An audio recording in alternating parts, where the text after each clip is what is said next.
बानी पीटीआई और उनकी अहलिया बुशरा बीबी के खिलाफ 190 मिलियन पाउंड रेफरेंस का फैसला महफूज कर लिया गया है। तसाब अदालत के जज नासिर जावेद राना ने आखिरी रोज 6 घंटे जायद समाअत के बाद ट्रायल मुकम्मल किया।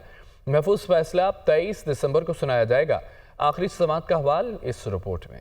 बानी पीटीआई और बुशरा बीबी के खिलाफ 190 मिलियन पाउंड रेफरेंस का फैसला महफूज। एहतसाब अदालत के जज नासिर जावेद राना 23 दिसंबर को अपना फैसला सुनाएंगे। अडयाला जेल में होने वाली समाअत 8 घंटे से जायद वक्त तक जारी रही। बानी पीटीआई और बुशरा बीबी भी अदालत में पेश हुए। वकला सफाई के हतमी दलाइल मुकम्मल होने पर अदालत ने फैसला महफूज किया। बानी पीटीआई के वकील सलमान सफदर ने हतमी दलाइल में रेफरेंस को सियासी इंतकाम पर मबनी करार दिया। बोले, इस रेफरेंस में न जाती फायदा लिया गया न रियासत को नुकसान हुआ, बल्कि जितने पैसे पाकिस्तान आए वो मौजूद हैं। बुशरा बीबी सियासी खातून हैं, ना ही पब्लिक ऑफिस होल्डर हैं। बुशरा बीबी के नाम पर कोई जमीन मुंतकिल नहीं हुई। नैब के वकील ने सलमान सफदर के हतमी दलाल पर जवाब में कहा, नैब अपने रेफरेंस से पीछे हटा, ना ही इल्जाम के बारे मौकिफ बदला। क्या मजबूरी थी कि काबीना से मंजूरी के लिए रूल्स ऑफ बिजनेस की खिलाफ वर्जी की गई। बानी पीटीआई ने बतौर वज़ीर-ए-आज़म रकम की पाकिस्तान में गैर कानूनी आमद की मंजूरी दी। हमारा ये मौकिफ नहीं कि बानी पीटीआई और उनकी अहलिया ने जाती माली फायदा लिया। हमारा मौकिफ है कि बानी पीटीआई ने गैर कानूनी सेटलमेंट की मंजूरी दी। बुशरा बीबी ने वज़ीर-ए-आज़म की अहलिया होने के नाते अपना असरो रसूख इस्तेमाल किया। नैब टीम एक रोज पहले ही अपने हतमी दलाइल मुकम्मल कर चुकी थी।